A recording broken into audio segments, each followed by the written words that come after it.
Hello and welcome to Santos on Sports. Alongside my good friend, Mr. Chris Santos, I am Paul Santos. Welcome in. A shout out to our sponsors to start off, Attorney John B. Seed, Lakeville Athletic Club, Citywide Glass, and Scotty's Pub. So, Chris, how are we doing? Hey, busy week, Paul. Think about what's been going on. I mean, Yeah. you got NFL, you have the Bruins obviously starting their season. You have Major League Baseball playoffs, what's going on there, and then obviously finishing off preseason Celtics, and they'll be starting in next week as well, next Tuesday. So there is a lot going on in sports. Well, we want to try to hit on all of them if we can. So let's start out with the Patriots and then we'll work our way around. Obviously, last Okay. week they started in there with Drake Maye. People were hounding about getting Drake Maye in there. There was some discussion that maybe Coach Mayo wanted to put him in at the beginning, but there was some pushback from AVP and maybe the general manager and maybe even the owner. But eventually they caved in, and maybe they put him in the wrong game. I don't know. I thought it was going to be the wrong game. But I have to say, I thought he did pretty well under the circumstances. What was your assessment of Drake Maye? Obviously, the turnovers were killers, but moving the ball down the field, there definitely seemed to be something to point to in terms of the positives. Well, let's do like the guys do on PTI, Paul. Let's have one word. What one word would you use for Drake Maye on Sunday's performance? What do you got? Well, I haven't really thought about a word, but I think in the first half, probably shaky. But in the second half, the end of the second quarter and into the third and fourth quarter, I thought he got more comfortable as the game went along. Okay, I'm going to go with the word encouraging. I was Okay. encouraged by what I saw, and I think the Patriots are as well. I saw better mobility. I saw better throws down the field. I saw some checkdowns. Yeah, he took some hits. He had to run and scramble a lot, different things that go on. But I would say encouraged by what I saw. And I think the Patriots fans, as well as probably the coaching staff, would probably think the same thing.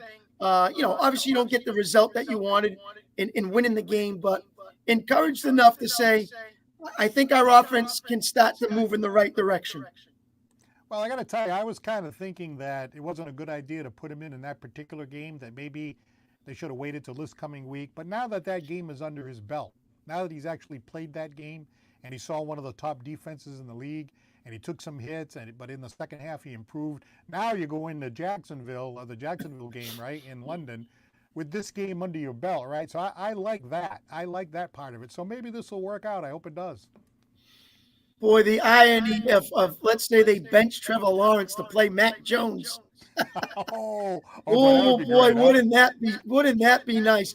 It's probably not going to happen, but you never know because Trevor and Doug Peterson and the Jacksonville Jaguars have not played very well with their start, and so they decided to stay in London after last week's game out there. So they have an opportunity to stay a week. And get used to the weather and get ready for that game against the Patriots. So should be an interesting one, should be a good one. And I agree, Paul. I think they have to find a way to knock the rust off, I guess, with Maye in there early and get a good start. I think that's very important going into this game, a good start. Absolutely. And, I got to tell you, I was looking at, Drake Maye, and I was encouraged. I loved watching him throw that big bomb at the end of the quarter there. I mean, hey, that's one pass. But, boy, he looked smooth. He dropped that ball right into the arms of the wide receiver. And at that point in the game, after really playing a really uneven first half, it was 14-7. I mean, the Patriots, and they got the ball to start the second half. It's just too bad they had that turnover right away. But there was a lot to be encouraged. But I will say this, turning the ball over, I know they're trying to be a little more aggressive with him and that kind of thing. I mean, the defense was criticized, giving up the 40 points. But let's be fair to the defense. They got the ball on short field, I don't know, maybe 2 or 3 times because of the turnover. So, I mean, those turnovers, those things really have to be corrected. They do, but they do to a point of how the turnover happened. If you throw a ball across the middle and the guy jumps up and he hits his hands and then it tips up and it gets picked off, I'm not really blaming the quarterback on that one. If he overthrew the receiver and then it lands right in the safety's hands, then yeah, I'm going to look at my quarterback. It depends on how that situation happens and how it goes. I was encouraged on the play before the half. I thought it was very, very poor defense by the Houston Texans. I mean, you learn this in Pee Wee League football. You have 16 seconds left on the clock. You got the ball at the 40-yard line. You are not letting anybody beat you deep. You keep the guy in front of you. You let the clock go down, and you let them kick a field goal. I don't know what Stingley Jr. was thinking on that play. He was uptight as bump and run coverage, and he had no help over the back. So that's a great read by Maye to find the open man, and as you said, dropped it in there nicely. But for the turnovers after that, depending on how those turnovers work out, I like the aggressiveness. Sometimes receivers have to hold on to some balls. Some are coming faster than others. Sometimes it's, double coverage or tight windows. You got to execute and make plays. Sometimes it works. Sometimes it doesn't, and it causes a turnover. I got to tell you, as a Patriot fan, hasn't had a lot to cheer about over the past few years after having the 20-year run of being spoiled. But I got to tell you, it's 14-0. I'm just kind of watching the game and all that, and all of a sudden I see that ball, boom, right into the receiver. I was like, oh, just jumped out of the chair. Boy, that one felt great. That was a beautiful play, and it was a great call at that particular time in the game. Let's go, starting off tonight, to Nelson from Fall River. Good evening. Hello, everyone. Hello, Pats Nation. Just know you're never going to see the Super Bowl for a very long time. Well, I saw a guy there down there in New York not looking too good the other day. Aaron Rodgers. Don't worry. That's not the story. The real story is the pinstripes and the possibility of a Subway Series. Ooh, yes. That would be very interesting for baseball. I'm certainly one that would not necessarily be rooting against that. Fun. Yeah, I'm looking forward more of. I'd like to see Nelson. I agree with you there, but wouldn't you think the public would want to see Judge versus Ohtani? Right. I think ratings-wise, if yes, if you're the MLB, yes, that's a go-to type series. But hey, absolutely, the Miracle Mets, I think they're gonna pull it off. Ooh. I really think it's gonna be a Subway Series. But I do want to say in football though, It is time that the NFL, or in general the Dallas Cowboys, no longer be considered America's team, because if you're America's team, you win. You don't lose like that on primetime television. What an absolute embarrassment that was. Absolute embarrassment. I couldn't believe it. I really couldn't believe it. But then again, it's the Cowboys. That's who they are. Chris is taking it like a man over there. No, listen, I agree with him. That's an embarrassing performance. You have a top quarterback that you pay all this money to, and that's what you come out with. Defense is shredded once again. I know they don't have Micah in the game and a couple of other injuries, but that's beside the point. You still got to come up and just like Nelson says, it's prime time. It's 4:25 on a Sunday, and you got to come into your house. And next thing you know, you're a 3-point underdog at your own house, and you just get shredded, and it's sad. So, I see in the second quarter some guys sitting on the bench. They're laughing with one another, and, they look like they're joking around. There's no sense of urgency. And to me, that starts with management. That starts with coaching. And they have to regroup, because it's not what you're supposed to put out there, and it's sad. But at least I know they're not the Giants or the Jets, so they're still playing okay. To add insult to injury, that beatdown happened on his birthday of all days. On his birthday, Jerry Jones. Lose like that. Yeah. Oh my God, I couldn't believe it. Yeah, he was. Listen, he's been on talk shows. He's been upset. He's been talking to radio hosts, telling them, "Look, I'll have you fired if you keep talking like that to me," kind of stuff. And he's not taking it lightly. Now, what does that mean? I have absolutely no idea. But that's Jerry Jones. So they need to have their bye week, and hopefully they can come up with some answers, because right now they're 3-3 and they don't look that good. Hey, Nelson, do you think the Patriot fans are getting a little bit too excited about Drake Maye? What did you think about his first game, his first start? I think they need to pump the brakes because the Patriots stink so bad. Even the skunks are laughing at them at this point. Oh, The skunk Ooh. population. Ooh. They're saying, what is stinking more than us? We're the skunks. We stink more. And then they look at the Patriots. They look at the TV screen, and like, oh, okay, it makes sense now. Nelson's coming out swinging tonight. It's just Man. at this point, one game. I mean, I think I said 3 games, but one game. Come on now, it's just something needs to happen with the Cowboys.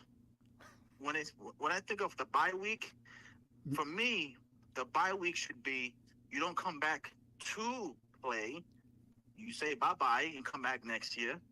But the Patriots, I don't know, Pats Nation, just know I am relishing the fact that you will never see the Super Bowl for a very long time. How about that Aaron Rodgers? How do you think he's doing?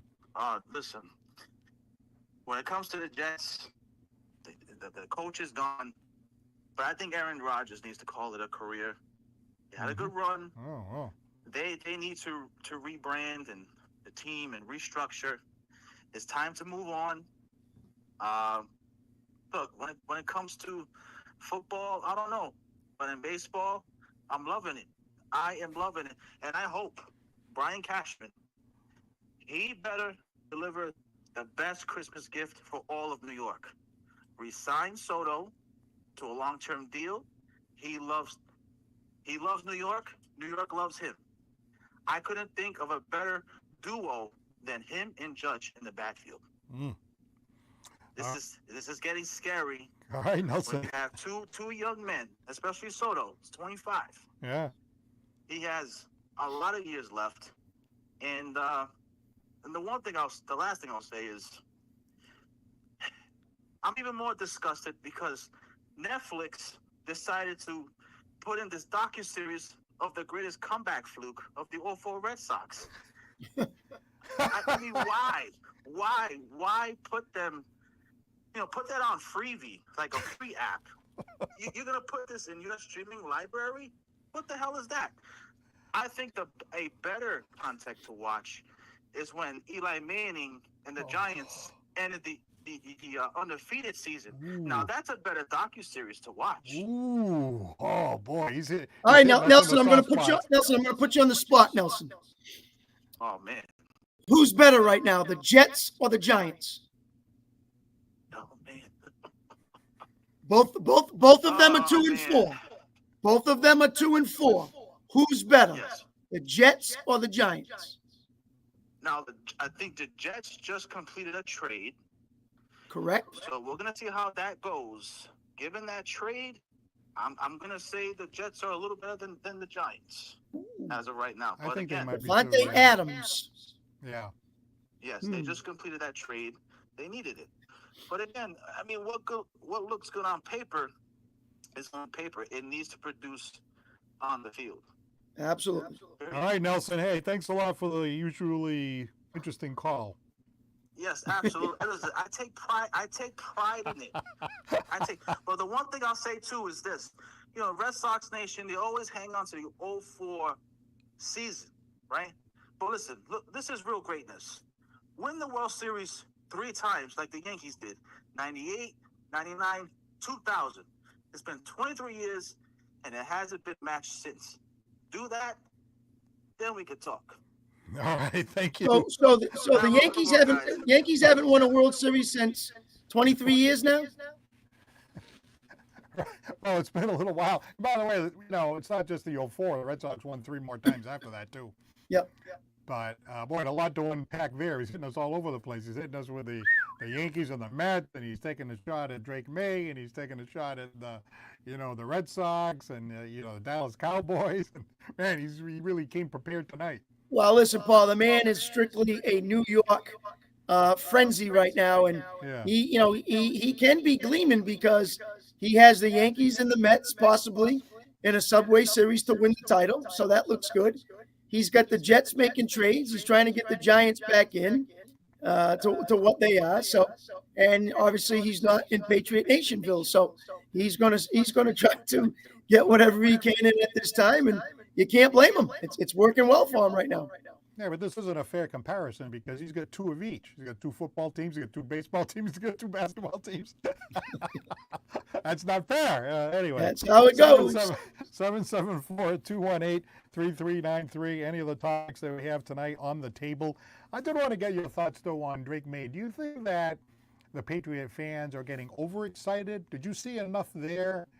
Did you think he was doing better than you thought he was going to do? I mean, what was your assessment? No, I don't think so. I mean, I talked to some people the next day and try to get their input. And again, they thought they were encouraged by what they saw, and it looked better than what the product was out there before in Brissett. And so that's what they wanted to see. Some more excitement in the offense, some more throwing down the field, a little bit better mobility, a little bit more taking chances. Things like that. So, no, I think they were excited, but I don't think like, oh, wow, check this out. This guy is going to lead us to the promised land. I didn't really hear any of that. And I heard a lot of criticism of the coach, Gerard Mayo, and, all right, so you can question, should he have done this, should have done that, is he really in control of the team? Is he really the leader and all this kind of stuff? But, I'm looking at what he has to work with, and again, his roster is not very good, and the guy before him is really what left him with this, right? The guy before him, Belichick, left him with a 4-13 product, and that's the best he could do with what he had.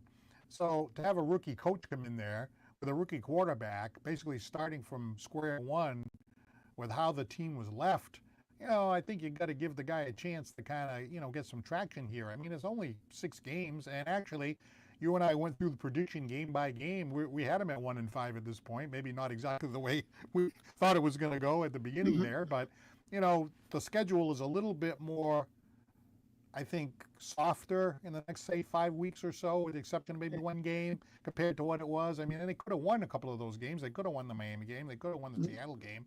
Those are pretty good teams. So, I think the criticism of Mayo is probably a little bit too severe at this point.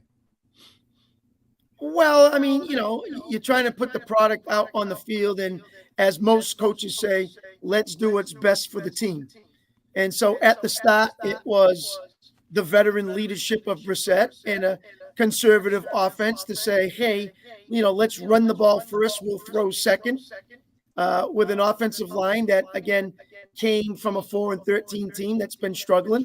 You lost your center, who's your best offensive line player, probably your best offensive player out there. So, that kind of hurt them too. You got some young kids, Polk's trying to find himself. He's made some big drops. He's caught a couple of decent ones, trying to get the running game. They brought Stevenson first, and he had fumble issues. Then they went with Gibson. So, they're making things happen. They're trying to do it. Then they had the Peppers problem, and that's still out there right now. And he could probably never play and be a Patriot ever again, too. So now that cracks up the defense, and then they got to start getting going again. So it's a lot going on for them, and it hasn't happened in a while. So obviously the blame goes to who? The head coach. Now, how much you blame of it? I'm not going to give 100%, that's for sure, because sometimes players have to take into consideration their own effort and have to execute and make plays. I think a lot of these coaches across the league are pretty good in general, and I think it's really driven by the players. Any great coach will tell you that you have to have great players to be successful. Sure. But you take a look at Belichick, right? When Belichick had a weak roster, he went 4-13, right? When Bruce Arians had Tom Brady and Rob Gronkowski and, a lot of these great players, he won a Super Bowl. Correct. So you still have to have the players, you know what I mean? So Gerard Mayo, he doesn't have the players at this particular point, and quite honestly, that's because of the guy that left. Yeah, I can agree to that. And you get dealt the cards, and you have to play them. And so he's trying to make the best of what he has, and he's working hard on all phases of the game and trying to make what's best for his team. And so that's why he's made some changes in some different spots to say, hey, we got to get out there with a product that wins, and we got to keep our fans happy. So I'm sure he's trying his best. the media is going to tear you up, Paul. That's just how it is around here when you've been winning for a while. And it doesn't matter if it's the Red Sox, the Bruins, the Celtics, or the Patriots. That's Boston. It's high market. It's quality product sports out there. So they want them to succeed. How important is this next game, do you think? I mean, this game against Jacksonville, right? People are looking at that game and thinking, okay, we're 1-5, they're 1-5.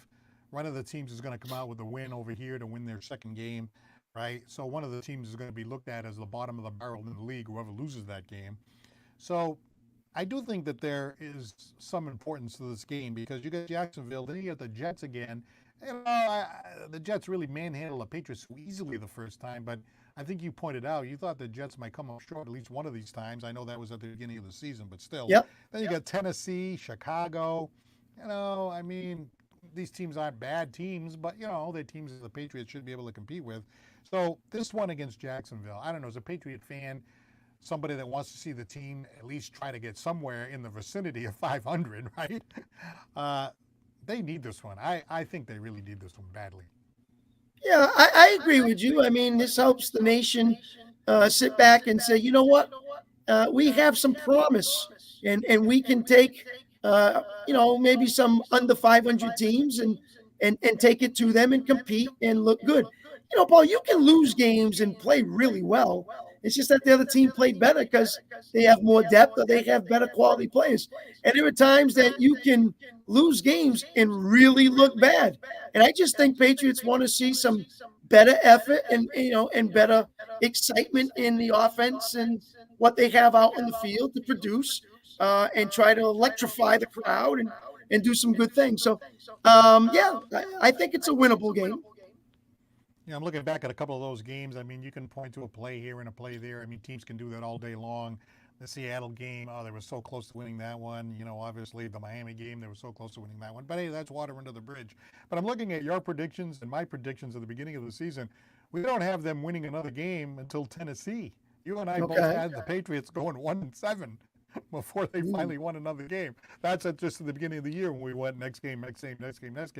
So we have them winning more games in the second half of the season than at the beginning to come out with our prediction of 6-11. So there is a ways to go, and if Maye can get in there and get comfortable, that would certainly help the cause. But then, after that last game the other day and after these couple of games, I was thinking about your bet. Your $500 bet that you have not to looking good. They have to win 5, right? 5. So a couple more losses, they're going to have to go 500 the rest of the season. Yeah.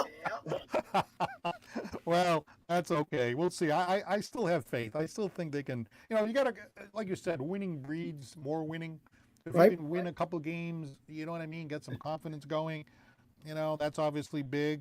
So maybe they can get a couple of wins. I mean, if they win this one here, hey, you know what I mean? I think this is a huge game right here, especially with Drake Maye now. His second game, played against a tough defense, and the game before you're playing against a team that is struggling.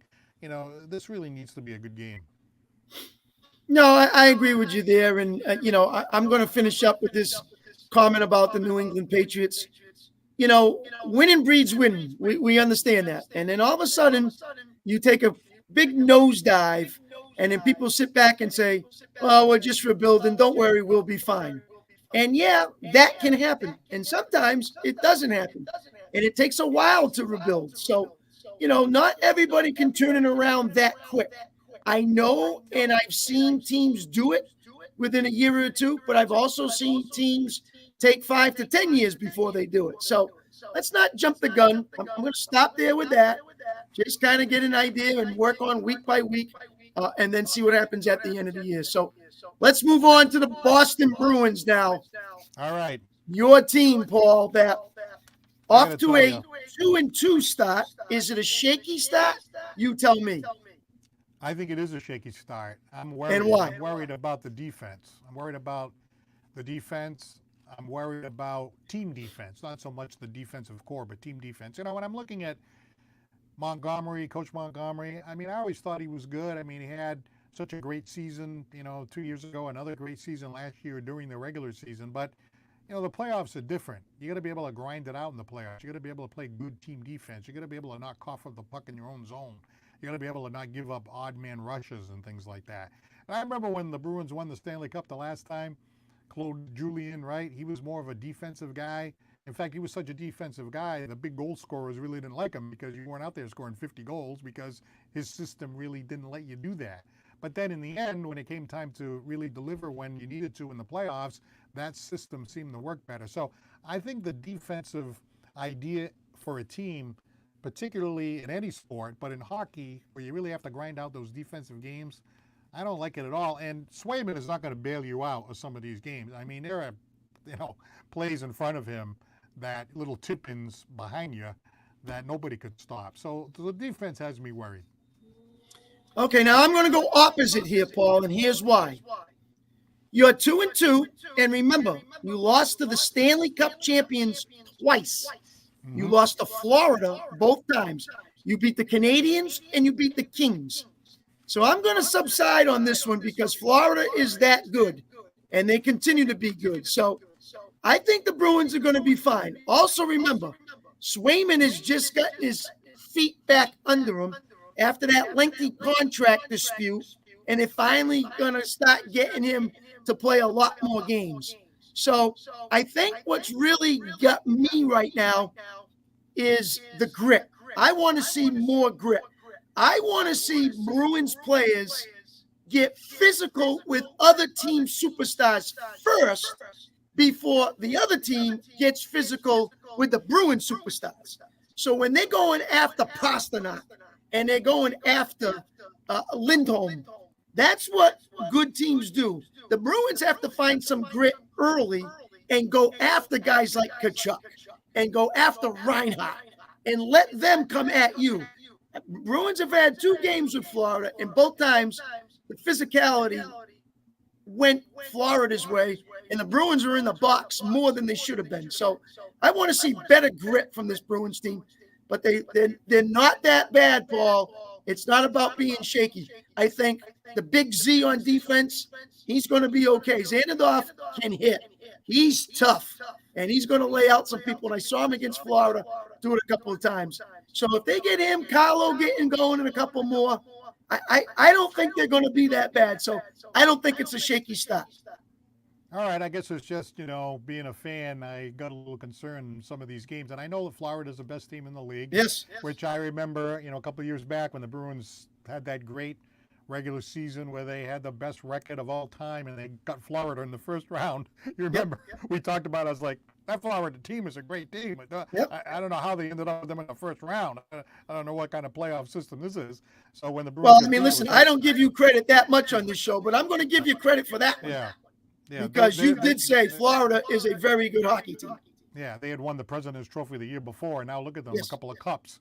And so, that team is definitely no joke. It's just, the playoff system, unfortunately, the Bruins find themselves in the division that has the best team in the league. They're out west. You got some weak teams, but hey, that's not where they are. They're in the East. Hey, you got to play the teams that are in front of you. So we'll see what happens. But, in that very first game, especially the first game against Florida, right?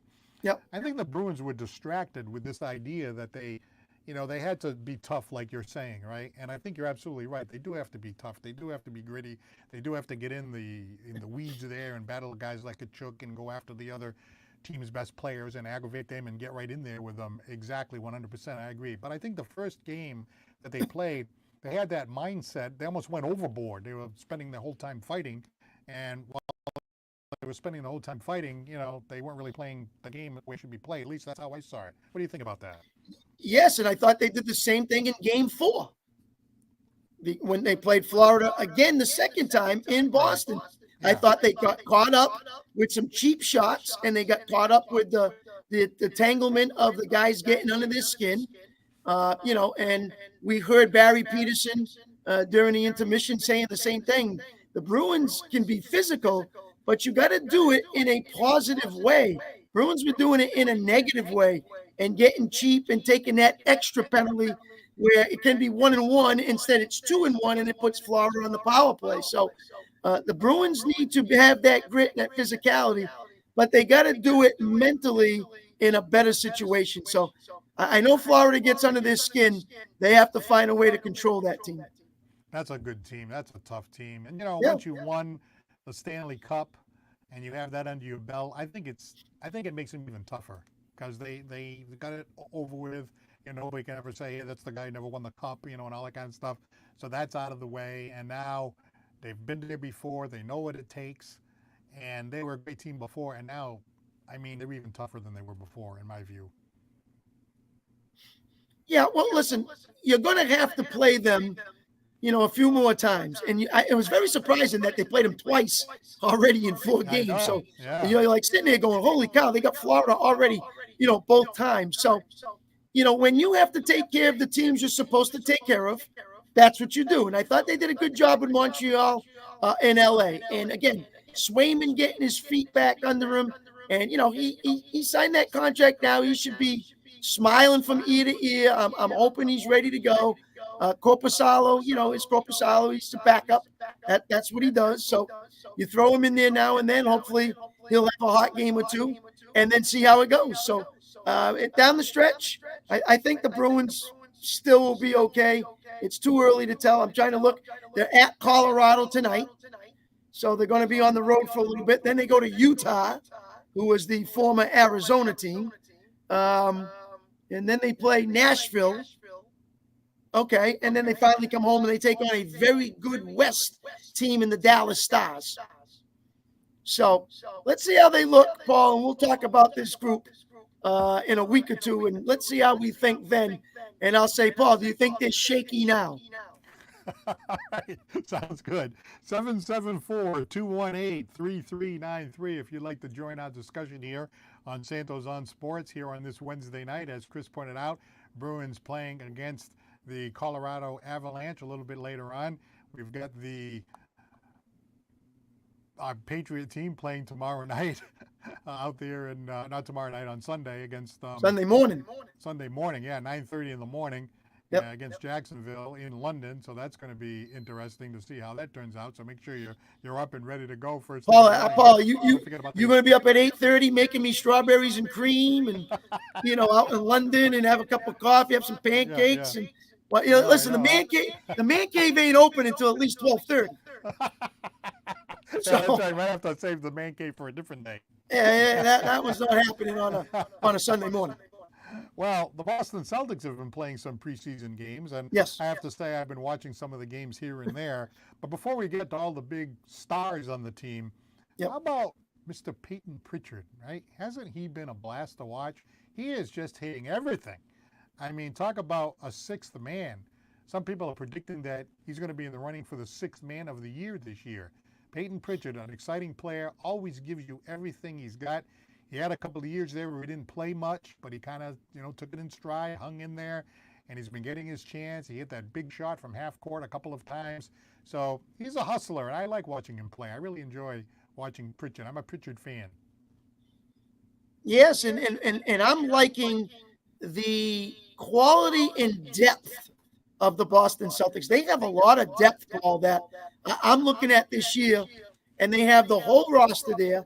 They're playing everybody, and then they're going to make that cut and say, okay, this group, you're going up to Maine. And this group, you're staying here in Boston. So it's nice to take a look at all these guys from Hauser to Cornette, who we already know.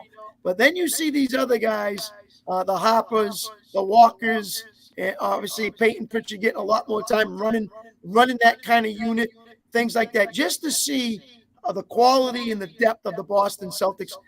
I'm actually really, really impressed in what I've seen in this preseason. And I'm not really worrying about the starters.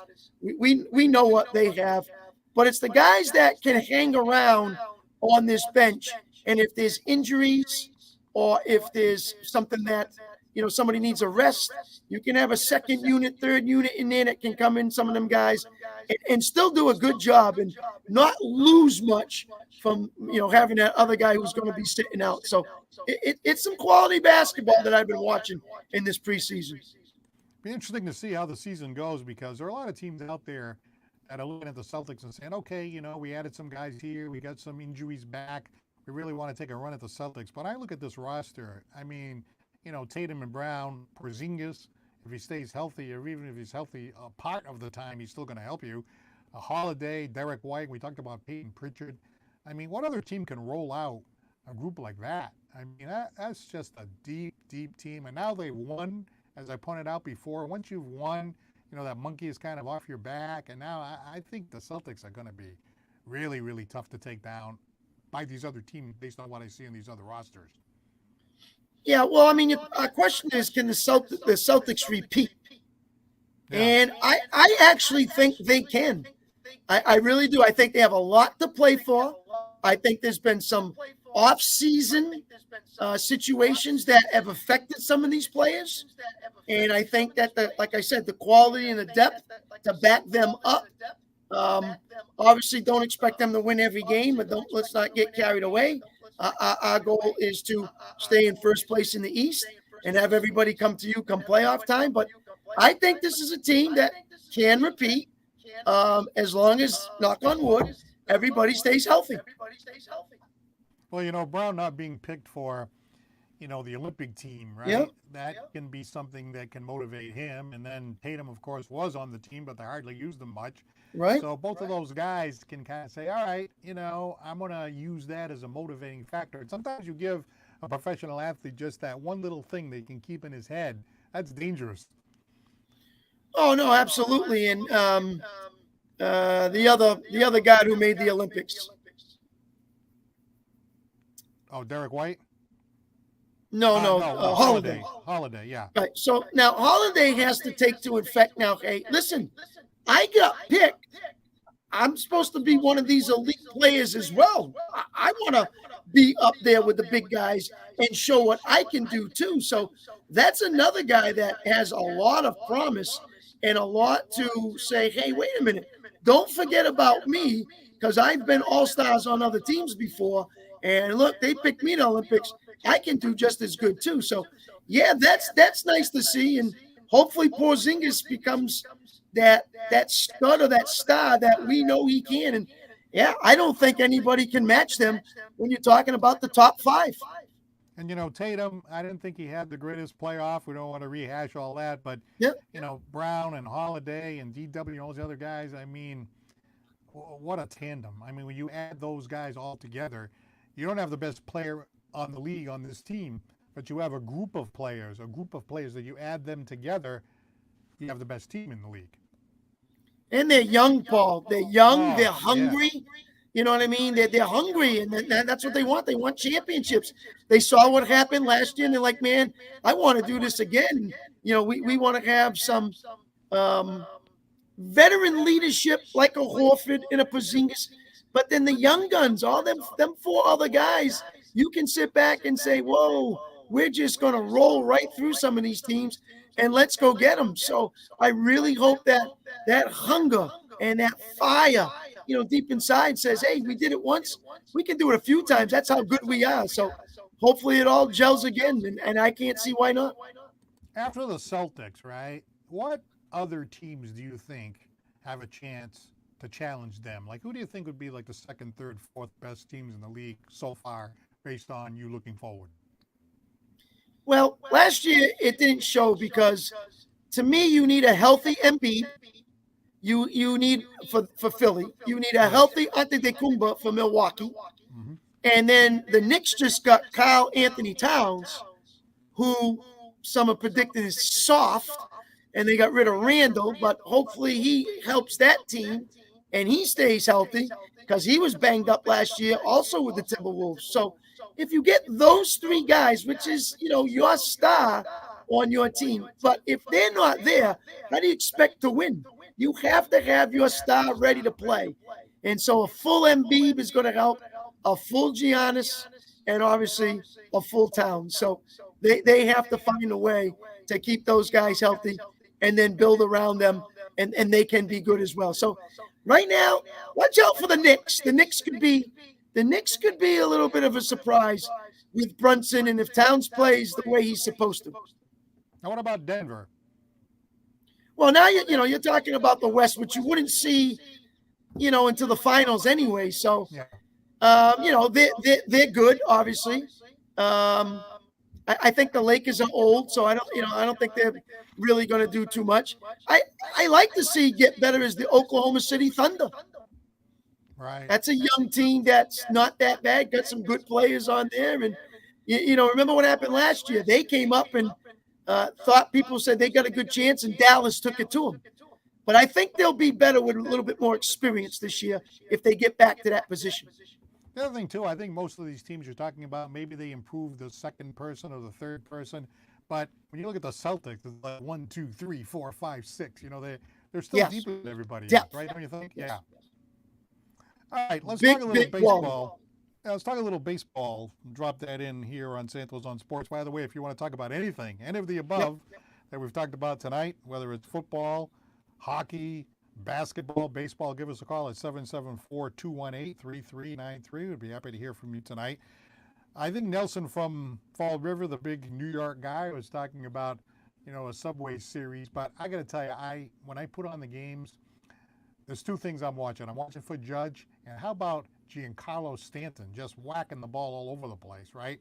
And then you put on the Dodgers and you see Ohtani, the best player in a generation, maybe in the conversation of being the best player of all time, possibly, based on his ability to pitch and hit and steal bases and, the whole thing. But I got to tell you, I just love watching Ohtani play. I love watching Judge and Stanton and some of these guys. And New York versus Los Angeles. Boy, how excited would MLB be and how excited would the networks be if you had the two biggest cities in the country with all those stars and all that star power and all that money going against each other in a World Series? Oh, it would be really exciting. The biggest thing to me for the LA Dodgers is this pitching staff. They are banged up.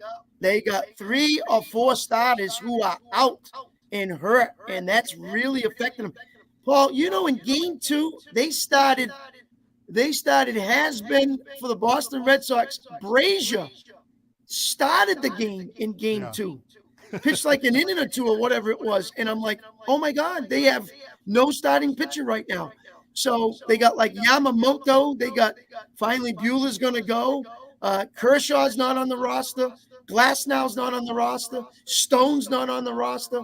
Their pitching staff is banged up. So if they're going to win, they're going to have to out-hit the Mets and try to get to that pitching staff.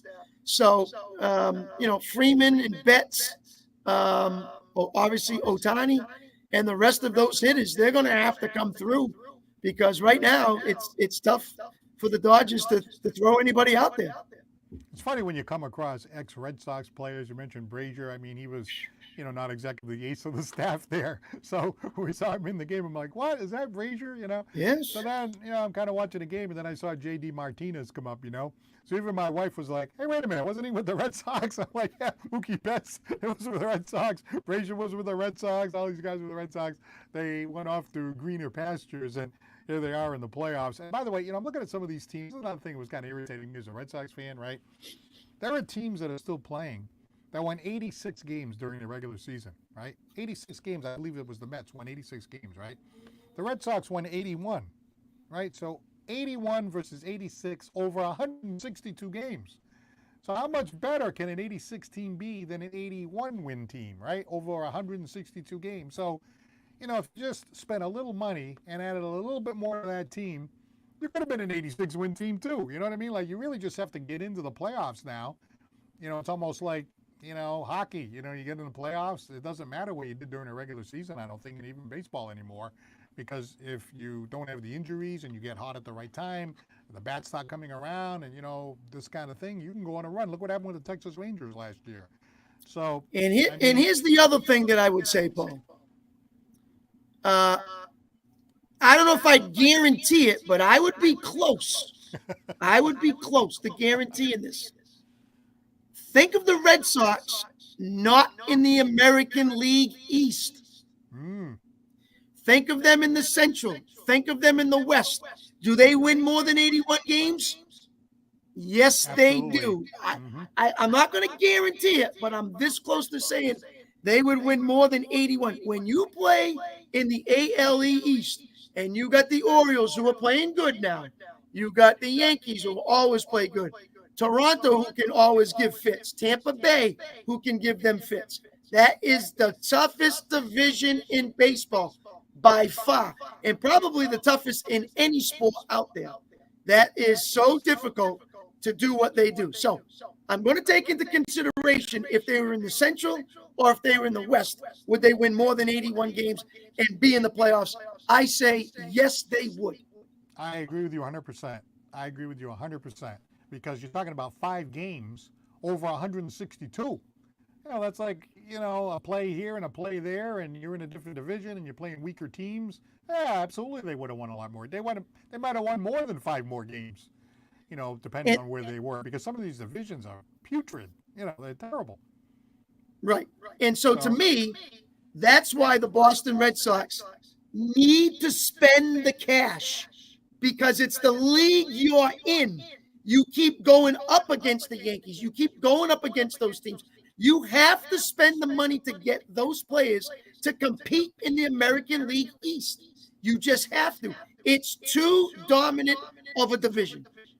Absolutely, 100%. And, we were talking about the Orioles last week. What a disappointing exit from the playoffs. But, when you don't win the division, and again, they're in that same toughest division in baseball, like the Red Sox, they ended up coming in second. They had to play in the wild card.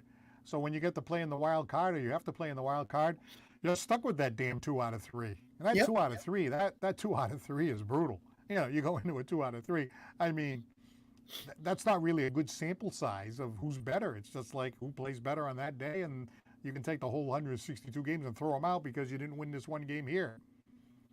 Yeah, unfortunately, it just happens that way, and you want to win as much as you can to win the East, which is obviously difficult to do. But I like the way the Orioles organization has gone about trying to spend the money, trying to do some, homegrown product as well, mixing the two together. When they feel that, hey, we're missing this piece, at least they went out and tried to get it. And they did that with Burns. They did that with the pitcher from Philly. So they made some moves. I think the biggest part was their bullpen was a little off. They thought Kimbrough could have been the guy. He wasn't the guy. They went out and got Dominguez, a couple other guys. Just didn't seem all year long. They struggled from the 7th, 8th, and 9th. That's something they'll have to look at next year. Maybe find a guy that say, hey, this is our closer. Look out. We got a guy we want. I got to tell you, I'm watching these games. They installed a pitch clock, as you know, and they actually made the time even shorter this year than before. And I'm watching these games, and these games are zipping along. I think they really improved on this product. These playoff games, they're moving along very quickly. Obviously you got to have decisions about changing pitchers and sometimes a replay challenge, or the umpires want to check something. But by and large, these games are zipping along, and I think it's just been great. I think the product has really, really increased. You think of some of those games of the Red Sox Yankees, 5.5 hours and all this. I mean, our attention span would not tolerate that now in 2024. So I love the fact that, I put the game on and it's the 5th inning, it's the 6th inning, 7th, maybe 2.5 hours, boom, right in the clutch of the game. Really a great product, I think. I haven't looked it up yet, Paul, in the playoffs, what the average game is determined by hours and minutes. I'm kind of curious on that because as well as I do, everything slows down in playoffs because obviously you want to play that chess game, that thinking game, and you want to make all these moves and do all these things, and you want to let the pitches go deep in the count, and you want to do all that stuff. And sometimes, obviously, now with that clock, you can't do that. So it has to speed up. But I haven't had a chance to look. I'm going to wait till the series ends, and then maybe I can kind of scout that to say, hey, what did it look like during the year, and then what did it look like in playoffs, and get a better picture. But I think it has been moving along just fine. And actually, I don't mind it slowing down a little bit in the playoffs because, you get to the late inning game and, you have all that strategy. And that's what really makes the game exciting when you have to make those big decisions and who's coming up and how's it going to work the count and all the stuff that you said, changing the pitchers, the closer coming in, all that stuff, right? So it does slow down a little bit, but it's fine in the playoffs and in the World Series and in the League Championship Series. But I still think it's faster than it was before. And by the way, during the regular season, I think it went from something like 3:20 down to like 2:30 maybe, or something like that, 2.5 hours. So, you got to do that because our attention spans are shorter based on social media, based on the phone, based on, streaming movies or whatever we do now. Everything's faster, everything moves along. You got to do it. And you look at some of these other sports. I mean, basketball, it's timed. I understand that. And hockey's timed. All the other sports are timed. Football goes on a long time, but that's a whole other animal. But like hockey and basketball and soccer, I mean, the games move along quickly, and I think it's to their benefit that they do. Well, I mean, the only difference would be if, second inning, third inning, I get out of my chair and I go down and use the bathroom or go get a beer or whatever it is, and I come back and I look, it's the fourth inning. And so you're like, whoa, what did I miss? So, with these lines, when you're at the concession stand, that takes a little bit. So you're like, whoa, this game's moving on and I'm missing. So, it has that in their effect as well. But yeah, no, I agree with you. I like it. I think the fans like it. I think the people at home like it. And you don't have to spend the whole day, at a ballpark. So that's pretty good. Well, before we wind things down, I know Nelson had brought it up at the top of the show, but I wanted to ask you about it. I'm watching the Patriots on Sunday. The game's over. I like to watch the fifth quarter. I like to watch the coach come out and answer the questions, even though he doesn't tell you anything. My wife says, oh, they say the same thing every week. I got to look at the film. I got to be better and all that stuff. That's true, but I still like to watch it. But then after that was all done, I'm like, well, what's on now? Who's on? Well, I'll put the Cowboys on, Yep. Maybe I'll watch the Cowboys for a little while, listen to Tom Brady. I think Tom Brady is getting better in his color analyst job. Obviously, he's been a few weeks now. But I'm watching the Dallas Cowboys, and as the game is going on, I'm thinking, oh, my God, Chris, I'm sure Chris is watching this. I'm like, oh, this is awful. What is going on? That was really a bad performance by a team that you're expecting so much from, right? I'm more discouraged with my defense than I am with my offense. I think my defense can't stop anybody. They're getting shredded on the run. They're getting shredded in the pass. And by the time Dak really tries to get going, they're always down 14-0. Mm-hmm. They can't do anything to control themselves, to get sacks, to stop runs, to stop first downs. And the next thing you know, you're playing catch up all the time. And then when you play catch up, you're forced to do things that you don't want to do. And then you make errors and everyone says, well, look what happened there with that. Yeah, but, I'd like to see it more if it was 0-0 and then try to get on top early. But, that's the way games go. And sometimes you have to play from behind. Sometimes you play out in front. For him and the Cowboys, unfortunately, the last few games, they have been playing from behind. Injuries have hurt, but they're getting shredded all over the place. So it's not a good product for them right now. Still at 500.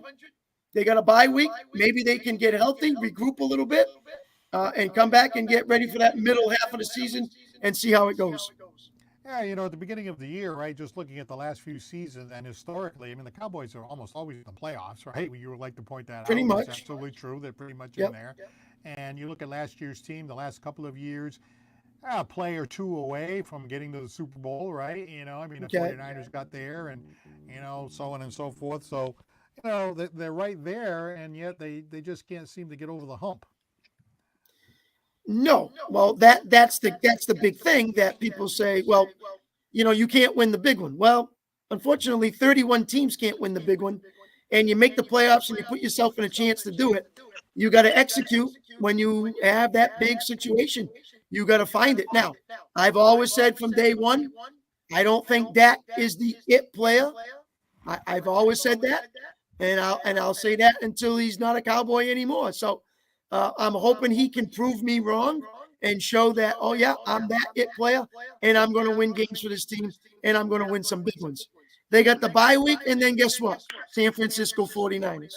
So it doesn't get any easier for them on their schedule. They got to come up and start playing some good football and get back to winning. Let's see what happens. I definitely agree with you on Dak Prescott. We've had that discussion before. Yes. Let's go to Ben in Dartmouth. Good evening. Ooh. Good evening, guys. Paul, Chris, how are you guys doing today? All right, Ben, how are you? I'm doing well. So, first things first, I just wanted to come on here and talk a little bit about Drake. I felt like Drake played a heck of a good game. Although he was a rookie, only threw 2 picks in his first career start. I mean, that first long bomb to Kayshon Boutte in the end zone just really proved to me, like, this guy is it. And, you pair him up with good receivers, he'll be decently well. As of right now, yesterday we saw the trade deadline. You saw Devontae Adams getting traded. Amari Cooper getting traded to the Bills. Devontae Adams going to the Jets. I felt like we could have gotten Amari Cooper maybe later in October, or we could also snag for T. Higgins. He's been out for a couple weeks too. So Imagine, Paul, those two guys going to the AFC East. I know, Yeah. huh? Isn't that unbelievable? Just to kind of, not to say we're going to stick it to the Patriots, but enough to say that, we got a chance to win this division. Nobody's running away with it, so let's go out and do it. I'm surprised Miami hasn't maybe done something a little bit more there too, with Tua being out, but they tried it with the guy from Baltimore. It doesn't seem to be working too well for them right now. I'm curious to see how they start to make their move and what happens with Tua, and see if Miami takes a run at this as well. Hey, Chris, I'm just wondering, after seeing Drake Maye, right, do you think they should have started him right at the beginning of the season? No, I don't. You just got to learn a little bit of the playbook, especially as a rookie who's 21 years old and just only got 2 years of college experience. Right. I feel like we did a good job not rushing him right away. Mac Jones, we rushed him right away because he only played one full season of college football. Mm-hmm. Drake only played 2. And you can tell by this season that there's a big change in this organization. Like they run West Coast offense and whatnot.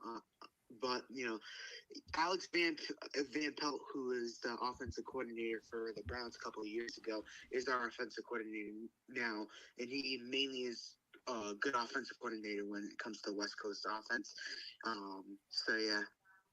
All right. So Chris said encouraged. That was the word that Chris used at the beginning of the show to describe the performance of Drake Maye. So Ben, you are encouraged, and maybe even more than just encouraged. I'm really encouraging this dude. No matter what, I feel like he's got a lot to prove in himself. I know he's not going to be probably rookie of the year. Jaden Daniels holds that distinction so far, but yeah, he looks legit, man. I'm hoping like Sunday he can actually ball off. Jacksonville's same team as us, but like I feel like we are a better strength team. If they lose, I'm just gonna come on here next week and rant about it. So All right, Ben, thanks very much for the call. all right, Paul, see you Friday. All right. Let's go to Paul, Ryan let me ask you this question, Paul. Okay, hang on. Yep, go ahead, Chris. So you have all the teams in the NFL. You have a proven Jaden Daniels. You have maybe a proven Caleb Williams, maybe. Besides that, all the other quarterbacks who have been drafted last year, or maybe even the year before, who has stepped up in that time? Has Bo Nix been that great? Has Spencer Rattler, who came in for the Saints, been that great? Has Will Levis done a great job? Tell me somebody, even Young for Carolina, who's now benched for Andy Dalton. Did he do a good job? So it's a prime position that's why I'm not sure I start guys right away unless I'm positive that this is the guy and he's going to really be something. And so Bo Nix is going through it. Bryce Young, Will Levis, all them guys, Spencer Rattler, all those guys are going through it right now. And it's very difficult. Simple as that. All right, this is Ryan in Rochester. Good evening. Hey guys, sorry for the buzzer beater call. How's it going? That's Hey, all right. Ryan. That's fine. So, in terms of I agree with what Chris was just saying before. Like, it's an inexact science with these young quarterbacks. So you got to have the sort of the right situation to put them in. But as for Drake Maye, I'm definitely encouraged by what I saw. I'm not gonna jumping up and down for joy because there was. One of the interceptions wasn't his fault, but he had a horrible interception in the first quarter, and then had a fumble, which wasn't entirely his fault because the offensive line is still dog water. But the fact that he kept his composure out there, didn't entirely fall into bad habits. After the interception, got a great throw to Keyshawn Moody before the halftime for that first score. So I think there's you do have some stuff to build on. So obviously some stuff to clean up, and obviously additions to make to the roster down the road. But absolutely, I'm encouraged. So I agree with you, Ryan, and agrees with I you. said that was the one word that I thought was something that Patriots fans should be happy with, encouraged, and sit back and say, hey, we see what this guy can do when we give him some people and help around him. And so hopefully, the Patriot Nation sits there and says, hey, we're going to be fine. We're going to be okay. Now we're going to do this next, and then we're going to do that next. And, it's not just Drake May. It's so much more. Especially now losing Peppers on the defense. Andrews is out. You just a lot more going on. Yeah, the Stevenson fumbles, a lot of things. So just as long as they don't key on one guy and they just kind of support him, keep him there and see how it goes, I think they'll be okay. What are you looking for in the Jacksonville game, Ryan? Just kind of like a continuation of what we saw last week. Hopefully cutting back on the turnovers a little bit. Well, one of the things I want to see more is, because he's been very quiet all season, I want to see how this Drake May to potentially Jalen Polk connection comes up. Because, it was Drake May in the first round, then it was, Jalen Polk in the second round, who supposedly had some of the better hands in the class, but, he's not getting open, and two, when he's getting the ball in his hands, he's dropping it a bunch of the time. So hopefully he gets going. Maybe you throw some Javon Baker in there, because he hasn't seen the field at all this season. So just kind of little things like that. And I think Gerard Mayo made some implications that there would be some changes to the starting lineup. So I don't know if it's going to be the offensive line. I don't know if it's going to be changing of receivers per se. Maybe Baker gets in there. See if there's anything noticeable. All right, Ryan, we appreciate the call. No problem on the buzzer beater. And by the way, your call, which was a buzzer beater, unlike Tatum, it was a successful buzzer beater. So we appreciate that.